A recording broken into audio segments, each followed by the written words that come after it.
Hello, hello. I hope everyone is doing well. I am filming a long overdue update.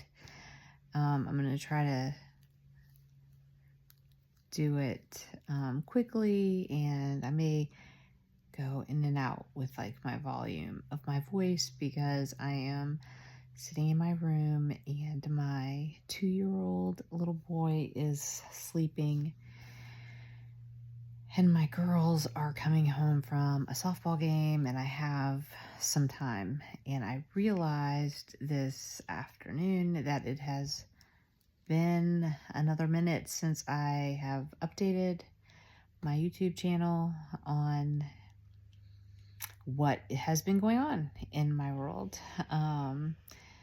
I guess, like, first and foremost, let's talk about this hair. I don't really know what is going on with it at all, but if you scroll back and see my other videos, you know I started this channel as a blonde and my hair has slowly and surely been growing back, and it is like you see this like salt and pepper kind of coming in, and it is, I don't know that it's like curly. I don't really know how to style it or what to do, and I am really worried about going to a salon and having anybody touch it or cut it or any of the things. But this is what it looks like in the wild. Uh, yeah, so anyways, if you are just finding my channel, the reason I am talking about my hair and all of those things is because I lost all my hair over a year ago. My name is Rebecca, and I have been documenting the last year of my life, a little over a year, I guess, with fighting and beating breast cancer. So I was diagnosed last year with HER2 positive, hormone negative, invasive ductal carcinoma, stage 3. And as you probably know already, by just finding my channel and looking through previous videos, I have gone through the gamut of treatments, and I left off on my last video right before my last immunotherapy treatment. And so I guess I'll pick up from there. There's been a lot of things that have happened in the last month, but yeah, so my treatment plan was 6 rounds of TCHP chemo and immunotherapy. I have had multiple surgeries, which I'll talk about in this video most likely. And then I have had multiple rounds of immunotherapy, the Herceptin and Perjeta, which is significant towards my HER2 diagnosis to prevent recurrence. So that was my treatment plan, was all, the chemo, radiation, surgery, and immunotherapy. So that took about a year, a little over a year to do all of those things. And in my last video, it was right before my last Herceptin and Perjeta. So I'll kind of update you on all of the things that have happened since then. You can kind of go watch those videos to see what I was thinking would happen, all of my feelings. I think I was in my feelings during my last video, but I finished my Herceptin and Perjeta, which means that my frontline treatment for this last year has officially been completed. which is like a crazy feeling. I almost like don't know what to do with myself with that. You work so hard to just get through that plan of treatment that it's almost like anticlimactic when it's done. Um,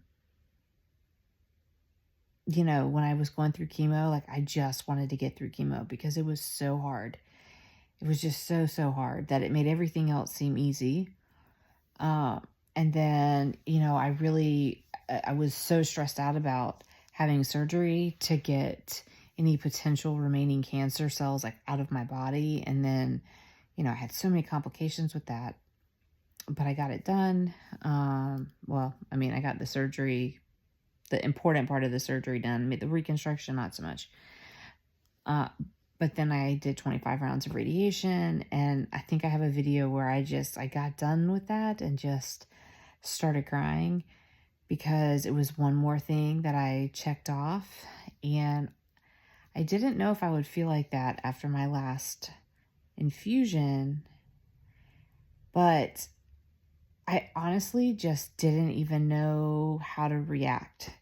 I think it was for a couple of reasons. One, as I mentioned in my last video, when I scheduled my last infusion, I also had scheduled for a week after that scans, which I didn't originally think that I would have. But because of just a lot of factors, my oncologist decided to give me a brain CT scan and a abdomen CT scan. So when I finished my last infusion, that's kind of what was on my mind. Like, okay, I finished this, but now I have these scans, and the last time that I had scans, it like progressively got worse every scan that I had, and so there's like the PTSD that goes along with that. So I couldn't really get excited about finishing treatment. And I, was anticipating starting an oral chemo for a year, so it wasn't really done. And so it just wasn't like I didn't really feel like celebrating. I think everyone else wanted to celebrate or wanted me to feel like I needed to celebrate, but I just never really got there. And to be completely honest, I still haven't, which, I mean, it just is. I can't, I have learned not to, I just have to be honest with myself with all of the emotions, even when they don't make sense. So I just couldn't really get there. But what I will say is a very positive thing. I went in for my CT scans, and, I went into that day where, I woke up that morning and I just thought I was going to throw up. I walked into the CT room and I just felt sick to my stomach.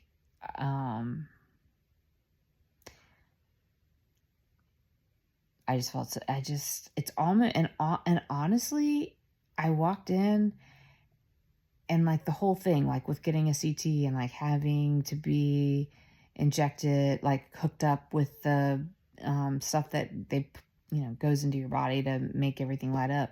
Like I had blocked all of that out from the first time that I had it done. So it was just interesting. Yeah, it's amazing how your brain protects itself and your body protects itself. It's just interesting to me. But long story short, I had the scans and I met with my oncologist that day, and they came back with no evidence of metastasis. So I am officially in remission or cancer-free right now, and that is awesome news. It is awesome. I want to feel like I need to jump up and down, but I just haven't gotten there yet. And I'll be honest, that scan was on April 3rd, and we're at the end of April now. So, there's just a lot that goes in your head with all of it. So, I'm thrilled, but I'm also just,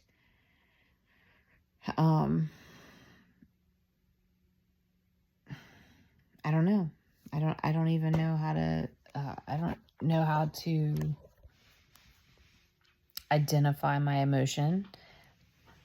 Relief is in there.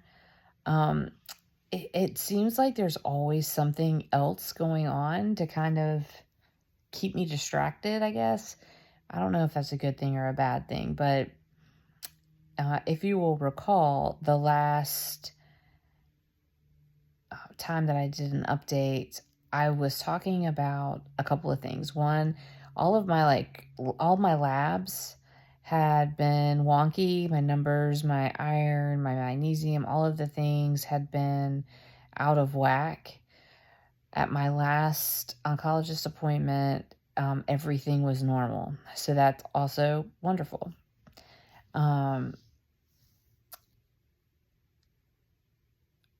I think that a lot of like the fatigue and like weird feeling, my body aching, all that kind of stuff. I think that my numbers being low contributed to that, but my oncologist also said that a lot of it is probably menopause related. I have like gained weight back, like a lot of weight, like really in a short period of time. He thinks that that's all like hormones. He hadn't tested my estrogen levels. He was going to, because as I mentioned also in that last video, something that had taken me by surprise was that he prescribed me an oral chemo called Neuralinx to help prevent recurrence. And the idea was that I would take it every day for a year. And there were side effects and all of these things. I was, not thrilled about it, but at his recommendation, and he very strongly felt like I needed to take it, I decided that I would do that. I went through, like the chemo training again for that, and would you believe that insurance has denied it? So, yeah. You know what's so interesting about that is I didn't want to take that pill, but I was going to take it because my doctor felt like it was in my best interest. And then insurance decides that,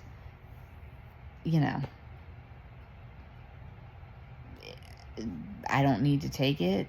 They actually, when my nurse read me like the denial that she saw, their denial was like, she doesn't need to take this. She can take like Zometa or something. And that's not at all why I was taking it. They have no idea like what they're talking about. So my oncologist was basically like, well, you don't know, I'm not going to prescribe Zometa. And also, I guess we can appeal it, but if you don't take it, it's not the end of the world. I don't know what I'm going to do with that, but I'm more aggravated that insurance would deny it. I feel like insurance has just denied like really stupid things that they should just pay for. That's why you have insurance. It's hard for me to complain completely because, no, that's not true. This is something that could keep it from coming back. That's ridiculous. It's ridiculous that an insurance company would deny this. I don't, when you read the explanation that was sent in the mail, it refers to different subsections that literally don't say anything. It is not a clear answer. It's like they're just bluffing for you to appeal it. I don't know. What a joke. It's a joke. They should be ashamed of themselves. Anyways, I'm going to go off on a rant on that. But long story short, I have not started an oral chemo. Yeah. So, my numbers are looking good. I'm still really tired, but again, I think that's all like the menopause stuff. Let's see what other update I have. because of that, originally, the estrogen stuff. So originally the plan was I would have to come and see him every week while I took that medicine. Now I only have to see him every 3 months. So at my next appointment in June, I think they're going to test my estrogen level to see where that is. Remember, I was estrogen negative, so like that's like all of the pills that or medicines that you take when you're hormone positive, like I don't take that because my cancer wasn't estrogen driven.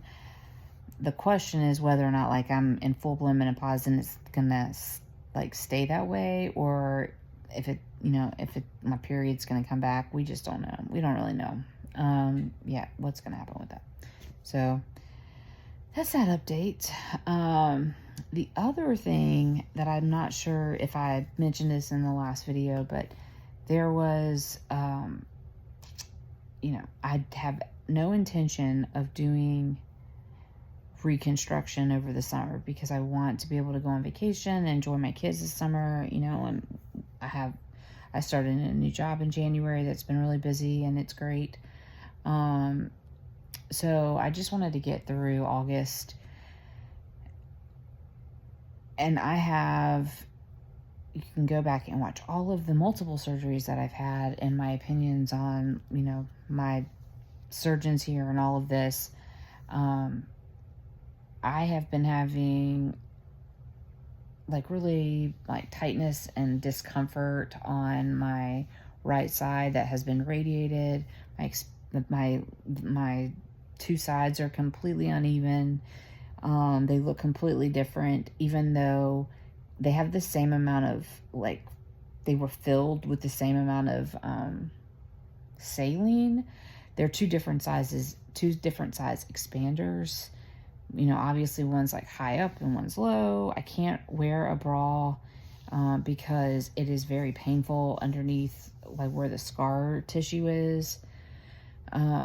They're just very uncomfortable. And I knew, like, I'm not complaining about that because I've always been told expanders are uncomfortable, but like I'm not filled all the way. They couldn't fill me because I was so far behind on radiation. So I know that I'll probably need to be expanded more. But also, like, I don't really know what my surgical options are because I've had so many complications and I just needed to get a second opinion. So I had been talking to some friends. I'd gotten a recommendation of another surgeon in another town about 2 hours away. Originally, I called to set up like a consultation because the way that this works is you go in, you have a consultation, and then there's other appointments, and usually it takes a few months out to schedule. So I wanted to get in with a surgeon so that if I needed to schedule another surgery at the end of the summer or in the fall, that I had enough time and they weren't completely booked or whatever. So I reached out to this surgeon that I had received very high recommendations, and the scheduling nurse told me that he was not taking any new patients, and I was devastated because of course he wasn't taking new patients. But I waited a couple of weeks and then I called back. And so I called back today. I spoke to another scheduling nurse, and when she said that he was not taking new patients. However, he makes exceptions for cancer patients and reconstruction, and that if I had a referral from my surgeon, that he would schedule a consultation with me. So I sent a message in my chart to my plastic surgeons, like my PA, and the nurse there, and they have sent over a recommendation to his office, and I am hoping that they said that I should hear back from him in like a week. So I'm hoping I'll be able to get in and have somebody else put fresh eyes on my boobs and see how they will look, and what my options are for another round of reconstruction, whatever that looks like. I'm hoping that it won't be anything complicated, but nothing. I have learned this year that best laid plans, best laid intentions or whatever, it never really works out the way you want. So I'm just trying not to set expectations. That's harder than, I want it to be, but it is what it is. So overall, I have good news. The good news is that I am on the other side of the cancer, and I have finished all of my main treatments. I still have check-ins and I still have things that I have to deal with all of that, but overall, things are looking good. So it's like I'm on the other side of it finally, and that's a good thing. One of these days I'll be able to take like a real deep breath and it'll hit me and I'll be able to enjoy it. But if you've been through this, I think I'll be guarded forever, and that's just what it is. But my big thing right now is I'm so self-conscious about my hair and like not knowing what to do with it. Like, I don't know what is in it. I don't know. I don't know what to do with it. I don't know how to style it. I don't know like a good, I've been putting mousse, like wetting it and putting like a mousse in there, but then it looks wet and weird, and I don't know. So if you have any like tips on hair styling, I am not liking the dark hair. So eventually, if it does not self-correct, which I don't think it will, which is crazy. Like this is not, this is so dark. I will probably color it eventually, but I don't want to do anything to mess it up. I just want it all to be one length and long again. But it is what it is. So, all right. I think that's enough of my rambling for tonight, but I just wanted to jump on and film a little bit of an update because it's been a minute, and I know that I watch other survivors pages, and I like to know where they are and where, what's going on in their life, and, pray for all of the ones that are going through this because it really freaking is tough. It just sucks. But I'm so inspired by all of the other women that get through this and, share their stories. So yeah, thanks for supporting me, y'all. I'll film another update when I have more information. All right, until then, be blessed and love y'all. Bye.